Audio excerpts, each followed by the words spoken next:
2025 সালের হাই মাদ্রাসা এবং মাধ্যমিক পরীক্ষার্থীদের সুবিধার্থে তোমাদের পশ্চিমবঙ্গ হাই মাদ্রাসা শিক্ষা পর্ষদ থেকে যে বিনামূল্যে টেস্ট পেপারটি দিয়েছে, সেই টেস্ট পেপারের আজকে আমরা ভূগোল 415 পৃষ্ঠার করব। আজকে তোমরা যদি চ্যানেলে নতুন হয়ে থাকলে অবশ্যই সাবস্ক্রাইব করে পাশে থাকা বেল আইকনটিতে চাপ দিয়ে রাখো।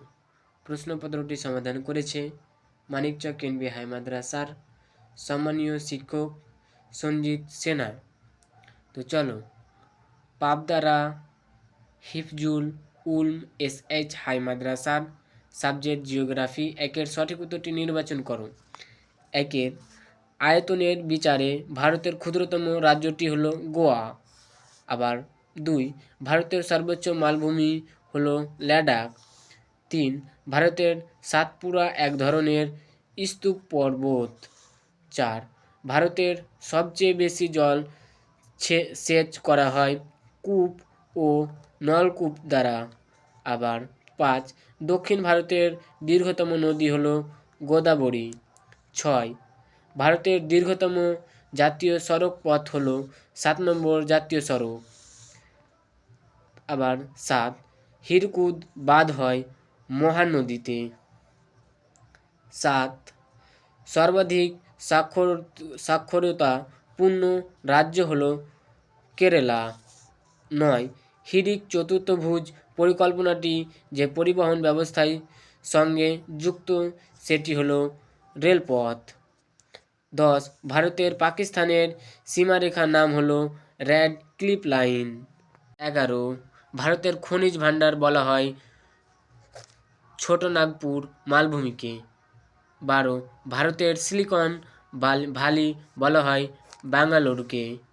13, উন্নয়নের জীবন রেখা বলা হয় আকাশকে। 14, আরব সাগরের রানী বলা হয় কোচি। আবার 15, লয়ের সৃষ্টি হয় বায়ুর কার্যে। বিভাগ খ, 2 অতি সংক্ষিপ্ত উত্তর ধর্মী প্রশ্নের প্রতিটি উত্তর নিচের নির্দিষ্ট অনুসারে দাও।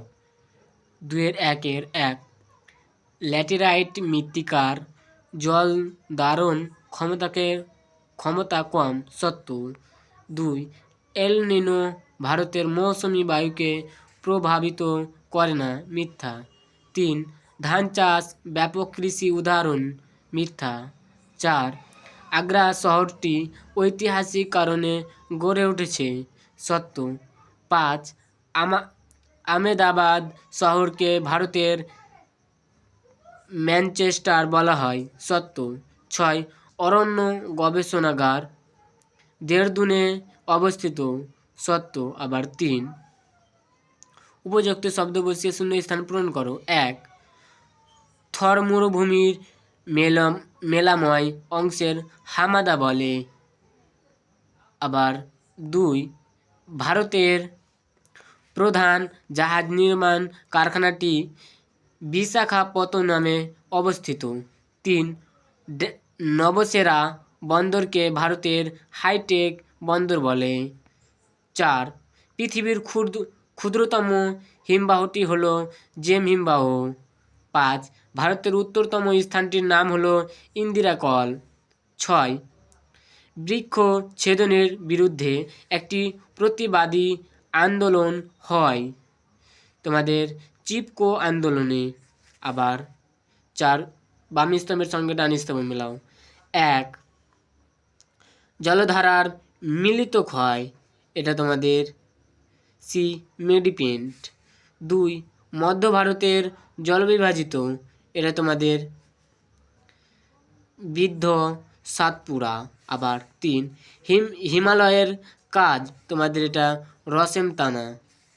4, রেটুন, তোমাদের এটা ইক্ষু। 5, আমেদাবাদ, তোমাদের এটা বস্ত্রাবয়ন শিল্প।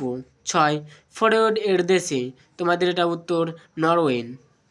আবার 5, এক কথার উত্তর দাও। 1, ভারতের দীর্ঘতম জাতীয় জলপথের নাম কি? হলদিয়া থেকে এলাহাবাদ। আবার অথবা ভারতের উচ্চতম হ্রদের নাম লেখো। প্যাঙ্গিং লবণাক্ত। 3. ভারতের মরু অঞ্চলের কোন ধরনের স্বাভাবিক উদ্ভিদ দেখা যায়? মরু উদ্ভিদ স্বাভাবিক দেখা যায়। আবার অথবা উৎস ব্রহ্মপুত্র নদের নাম কি? সিংপো। আবার 3. ভারতের বৃহত্তম অঙ্গরাজ কোনটি? রাজস্থান। অথবা আরাবল্লী পর্বতের সর্বোচ্চ শৃঙ্গের নাম কি? আবু পাহাড়ের গুরু শিখর। আবার 4. কোন শিল্পকে সকল শিল্পের মেরুদণ্ড বলা হয়? লোহা ও ইস্পাত শিল্পকে সকল মেরুদণ্ড বলা হয়। আবার অথবা ভারতের উচ্চতম জলপ্রপাত এর নাম কি? তোমাদের বর্তমানে ভারতের কর্ণাটক ভাবাহী নদীর কুঞ্চিকন হলো ভারতের উচ্চতম জলপ্রপাত 455 মিটার। 417 পৃষ্ঠার 2 নম্বরের দেখে নাও ও 3 নম্বরের ও 5 নম্বরের দেখে নাও। প্রিয় শিক্ষার্থীরা, আমরা ভূগোল 1 নম্বরের প্রশ্ন উত্তরগুলি দেখে নিলাম। অন্যান্য প্রশ্নগুলি ভিডিও থেকে দেখতে থাকো। এ ধরনের প্রশ্ন উত্তরগুলি নিয়মিত এই চ্যানেলে করছি। তোমরা যদি চ্যানেলে নতুন হয়ে থাকলে চ্যানেলটিকে সাবস্ক্রাইব করে পাশে থাকা বেল আইকনটিতে চাপ দিয়ে রাখো। আজকের আলোচনা আমরা এইখানেই শেষ করছি। তোমাদের পাশে থাকার জন্য অসংখ্য ধন্যবাদ। আসসালামু আলাইকুম ওয়া রাহমাতুল্লাহি ওয়া বারাকাতুহু।